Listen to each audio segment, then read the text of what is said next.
这是我见过最厉害的恐怖分子，他们把钻地式高爆炸弹摆放在草坪上，转身迅速爆头，炸弹引爆，地面瞬间钻出几十米的大洞，直达漂亮国地下国安局基地。恐怖分子顺着通道迅速的来到基地，解决一名特工，然后放出一个黑科技打头阵，它可以通过摄像头的感热器快速的识别目标。恐怖分子尾随其后，将其击伤。而此时的国安局局长发现有人非法闯入，开始与恐怖分子进行激烈的枪战，但对方装备精良，国安局人员根本不是对手，局长也退到安全屋，同时黑科技也跟了进来，成功锁定目标，但被局长直接打碎。而外面的恐怖分子也安装好重武器，几十米后的墙体瞬间被攻破，屋内所有的工作人员无一幸免。局长没有办，只能放弃基地，带着秘书坐上专属座驾，从车上发射出2枚火箭弹，瞬间把后门把守的2位歹徒给炸飞，然后开车冲出，成功的逃离了基地。逃离出来的局长把黑科技给秘书看，秘书告诉他，这种无人机比国安局的装备要先进10倍。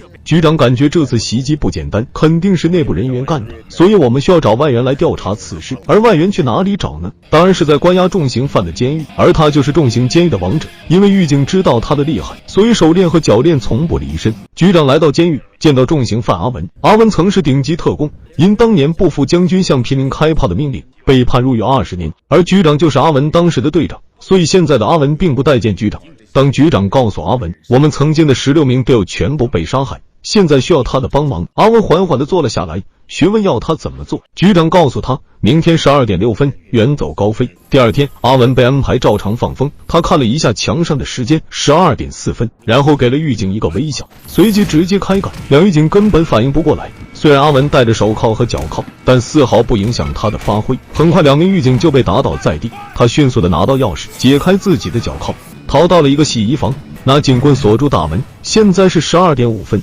然后用链子绑住通风的防护窗，里头绑在机器上，瞬间防护窗被成功卸掉，然后一脚踢掉排风扇，来到监狱操场，徒手朝着监狱的顶楼爬去。正当制高点的哨卡准备狙击时，监狱长制止了，因为他自信没人能从这座监狱逃出去。阿文一路逃跑，纵身跳跃，来到另外一栋楼的天台，刚好有狱警赶到。但正脱掉束缚的阿文犹如猛虎归山，区区几个狱警根本阻挡不了他，轻松地把多名狱警干倒。但很快狱警越来越多，只见阿文朝着天台外面纵身一跃。原来一辆直升机突然出现，阿文抓住机身，成功的被带走。飞机上正是局长，而旁边的秘书惊呆了。而上飞机的阿文还不忘抱怨局长迟到了1分钟。成功逃出来后的阿文来到了前女友黑妹的地盘，找到了一个安全的落脚地。随后局长开始部署任务，阿文去被袭击的国安局拿硬盘，里面有重要数据，而局长自己回家里拿相关资料。很快阿文和秘书来到被袭击的国安局附近，而此时的现场已被联邦调查局接手，联邦探员阿武正在下面收集证据。而阿文先是拿出重型武器，直接一炮把阿武的座驾给轰掉。有探员立刻报告给阿武，阿武收到呼叫，立刻带人上去支援。阿文拿着绳索顺着地道滑了下去，随后偷偷来到守卫身边，成功的把2名守卫给打晕，迅速的找到硬盘。而阿武带人来到上面检查时，发现并没有人，于是迅速反应过来，这是调虎离山，赶紧折回。但当他们赶到下面时，阿文已经顺着绳索往上了，还在通道中开了一枪，用泥土作为掩护，成功的逃离了上来。但阿武也很快追了上来。秘书看见阿武来了，只能先开车离开，阿文只能朝着其他方向逃跑，而后面的阿武也穷追不舍。阿文逃到一个码头，找到了3艘游艇，扯掉另外2艘游艇的汽油，接着开着另一艘游艇逃离。当阿武带着探员追来时，阿文回头朝着游艇开枪，瞬间发生剧烈爆炸，一大批探员被气流冲击到水中。阿文成功摆脱追兵后，开始呼叫秘书，而此时的秘书却惹上了麻烦，阿文只能迅速掉头，然后突然加速，朝着一个斜坡直接冲了上去。游艇腾空飞起，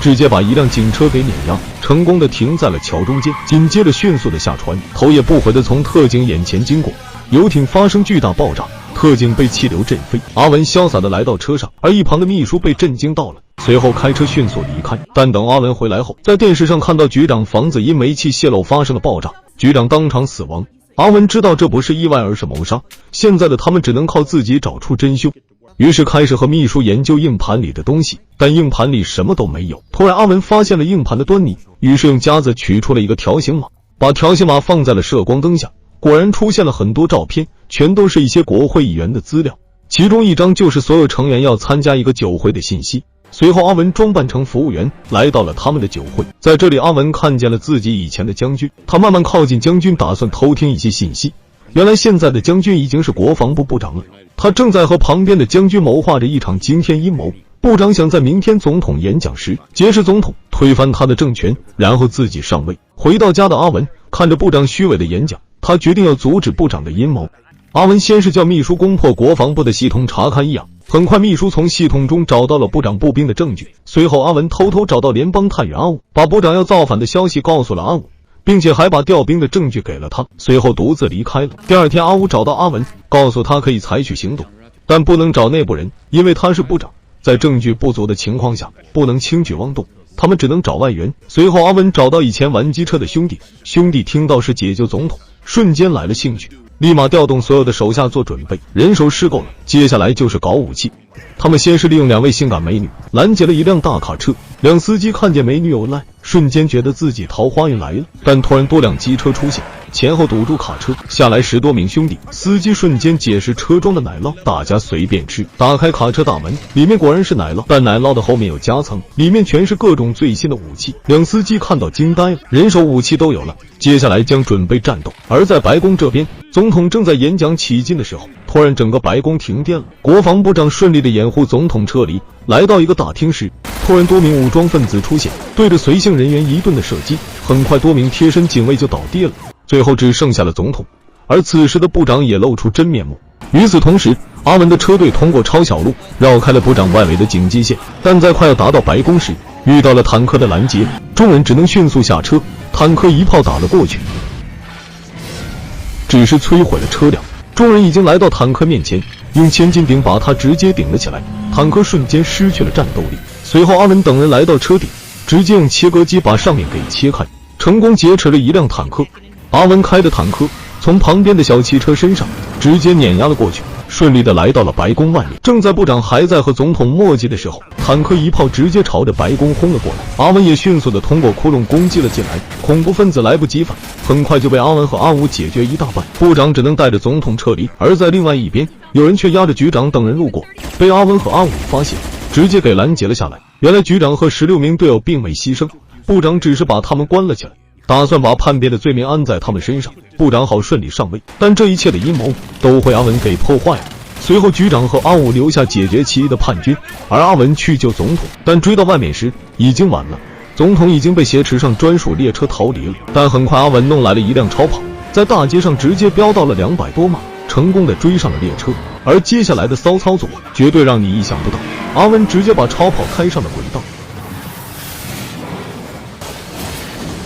轮胎被轨道给摩擦掉了，只剩下了轮毂在轨道上滑行，这样的操作堪称绝技。紧接着阿文对着列车一顿的射击，甚至动用重型武器，列车尾部被炸出了一个窟窿，随后加速撞在列车尾部，阿文趁机爬了上去，一辆价值几百万的跑车也因为失控而报废了。而此时的阿武和局长也开着飞机赶了过来，阿文来到车厢，趁着部长和总统在打斗的时候，迅速冲前制止了部长。总统在阿武的接应下，成功的逃离了危险，而阿文也被部长用枪指住了脑袋。但部长的话还是那么多，阿文找准时机，直接跳了下去。而此时的局长见状，直接一个火箭弹打在了列车上，列车发生巨大爆炸，部长就这样结束了生命。而阿文还在飞速降落中，突然拔出手枪，一枪直接打在水面，降低于水面拍打力，呈一字状加入水中，千钧一发之际成功的逃离了。影片的最后，总统对阿武做出了嘉奖，局长也重新接手了国安局，而阿文重获了自由，